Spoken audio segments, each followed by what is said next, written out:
بسم اللہ الرحمن الرحیم۔ السلام علیکم ناظرین۔ زبیدہ بیوی روتی ہوئی اسسٹنٹ کمشنر کے دفتر پہنچی۔ اس کے ہاتھوں اور بازو پر تشدد کے گہرے نشان تھے۔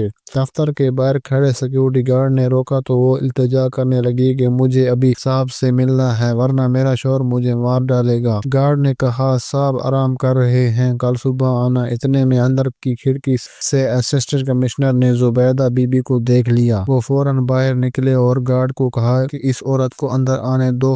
زبیدہ بی بی دوڑتی ہوئی اندر پہنچی اور روتی ہوئے بولی صاحب میری مدد کیجیے، میرا شوہر روز شراب پی کر مجھ پر ظلم کرتا ہے، میری محنت کی کمائی چھین لیتا ہے اور کام بھی نہیں کرتا۔ اسسٹنٹ کمشنر نے نرمی سے کہا ماما جی سر جھکا کر کیوں بات کر رہی ہیں، نظر ملا کر کہیں۔ زبیدہ بی بی نے آہستہ سے چہرہ اٹھایا تو صاحب کے قدموں تلے سے زمین نکل گئی، کیونکہ سامنے کھڑا شخص اس کے گمشدہ بیٹے سے ہو بہو ملتا تھا۔ 20 سال پہلے وہ 4 سال کی عمر میں خاصے میں لاپتہ ہو گیا تھا۔ صاحب نے حیرانی سے پوچھا آپ کو کیا ہوا، آپ کے تاثرات کیوں بدل گئے؟ زبیدہ بی بی کانپتی ہوئی بولی صاحب آپ کے چہرے کا یہ نشان کب سے ہے؟ وہ بولے پیدائش سے ہے۔ زبیدہ بی بی نے دھڑکتے دل کے ساتھ کہا آپ کی کمر پر بھی ایسا ہی کالا نشان ہے؟ وہ چونکے اور بولے ہاں ہے۔ آپ کو کیسے پتا؟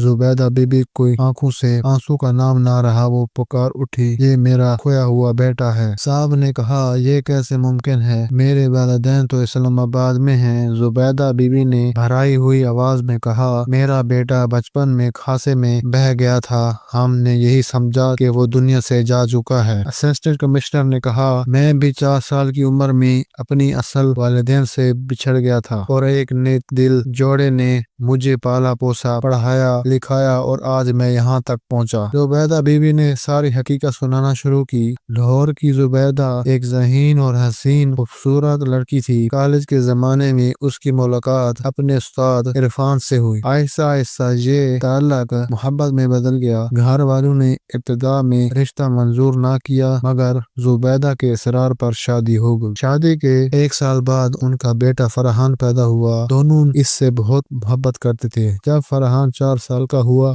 تو گرمیوں کی چھٹیوں میں پہاڑی علاقے کی سیر کو نکلے۔ بارش اور لینڈ سلائڈنگ کی وجہ سے وہ واپس نہ سونپ سکے۔ راستے میں چٹان سے پتھر گرنے لگے، گاڑی ندی میں جا گری، پانی کے تیز بہاؤ نے گاڑی کو بہا دیا۔ لوگ رسیاں ڈال کر مدد کرنے لگے۔ عرفان نے ایک ہاتھ سے رسی پکڑی اور دوسرے ہاتھ سے زبیدہ کو تھاما۔ زبیدہ نے فرحان کو اپنی باہوں میں لے لیا ہوا تھا مگر اچانک اس کا ہاتھ چھوٹ گیا اور بچہ بھی پانی میں بہہ گیا۔ رات بھر تلاش کے باوجود فرحان نہ ملا۔ اگلی صبح ریسکیو ٹیمیں بھی ناکام رہی۔ اس حادثے نے عرفان کو توڑ کر رکھ دیا۔ اس نے بیوی پر سارا الزام لگانا شروع کر دیا اور یہی سمجھا کہ ان کا بیٹا ہمیشہ کے لیے کھو گیا ہے۔ عرفان نے غصے میں کہا اگر تم نے فرحان کو مضبوطی سے پکڑا ہوتا تو وہ نہ بہتا، تمہاری ہی ضد پر ہم سیر کے لیے آئے تھے، تم ہی ہمارے بچے کے قاتل ہو۔ وقت گزرتا گیا مگر فرحان کا کوئی سراغ نہ ملا۔ مہینے بیت گئے۔ عرفان کام کے دباؤ اور غم کی وجہ سے شراب پینے لگا،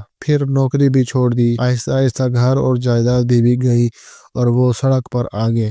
اب سارا بوجھ زبیدہ بی بی پر آ پڑا۔ اس نے دوسروں کے گھروں میں صفائی اور برتن دھونے کا کام شروع کر دیا تاکہ گھر کا خرچ چل سکے، مگر اس کی محنت کی کمائی بھی عرفان چھین کر شراب میں اڑا دیتا اور الٹا اسے الزام دیتا کہ میرا بچہ تم نے مجھ سے چھین لیا۔ 20 سال اسی طرح گزر گئے اور آج زبیدہ بی بی روتے ہوئے اسسٹنٹ کمشنر کے سامنے کہہ رہی تھی بیٹا یہ سب کچھ اس دن ہوا تھا اور آج 20 سال بعد تم میرے سامنے ایک بڑے افسر بن کر بیٹھے ہو۔ یہ اللہ کی قدرت ہے اور انصاف ہے۔ اگر اس دن تمہارے ابو مجھے نہ مارتے اور میں یہاں نہ آتی تو آج تم سے ملاقات بھی نہ ہوتی۔ یہ سن کر اسسٹنٹ کمشنر کی آنکھوں سے بھی آنسو بہہ نکلے۔ انہوں نے زبیدہ بی بی کو گلے لگا لیا اور بولے ماما آپ فکر نہ کریں، میں آ گیا ہوں، آپ کے ساتھ کچھ نہیں ہوگا۔ پھر زبیدہ بی بی نے پوچھا، اس نے کہا بیٹا اس دن تم کہاں گئے تھے، کیسے بچے؟ اس نے کہا یہ تو مجھے بھی نہیں معلوم، یہ سب میرے اسلام آباد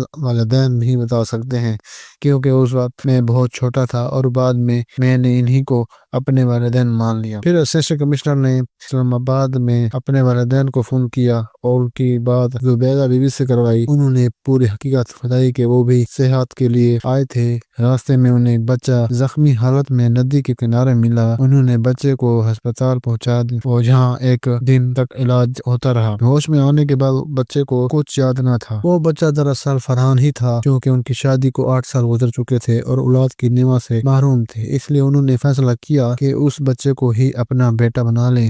پھر انہوں نے فرحان کو پالا پوسا، پڑھایا لکھایا اور آج اسے اس قابل بنایا کہ ایک اسسٹنٹ کمشنر کے عہدے تک پہنچا دیا۔ یہ سن کر زبیدہ بی بی اور اسسٹنٹ کمشنر دونوں کی آنکھوں میں آنسو بہنے لگے۔ وہ دونوں اللہ کی قدرت اور پر شکر ادا کر رہے تھے۔ پھر اسسٹنٹ کمشنر نے کہا، میرے سامنے میری اصل ماں ہے۔ اسلام آباد والے والدین نے بھی خوشی سے کہا، بیٹا یہ بہت بڑی بات ہے، لیکن ہمیں نہ بھولنا۔ پھر اسسٹنٹ کمشنر نے فیصلہ کیا کہ وہ اپنی اصل والدہ کے ساتھ اپنے والد کے پاس بھی جائیں گے۔ زبیدہ بی بی نے کہا، بیٹا تمہارے ابو تمہارے جانے کے بعد بالکل بدل گئے تھے۔ جب تک تم ان کے ساتھ تھے وہ بہت اچھے انسان تھے، تم سب سے بہت محبت کرتے تھے اور جب وہ تمہیں دیکھیں گے تو بہت خوش ہوں گے۔ جب اسسٹنٹ کمشنر اپنی ماں کے ساتھ گھر پہنچے تو دروازے پر دستک دی۔ اندر سے عرفان باہر آیا۔ اس کی داڑھی بڑی ہوئی تھی، حالات خراب تھی اور وہ نشے میں دھتا تھا۔ زبیدہ بی بی نے کہا، دیکھو میرے ساتھ کون آیا ہے۔ عرفان نے کہا، کون ہے، کس کو لائی ہو؟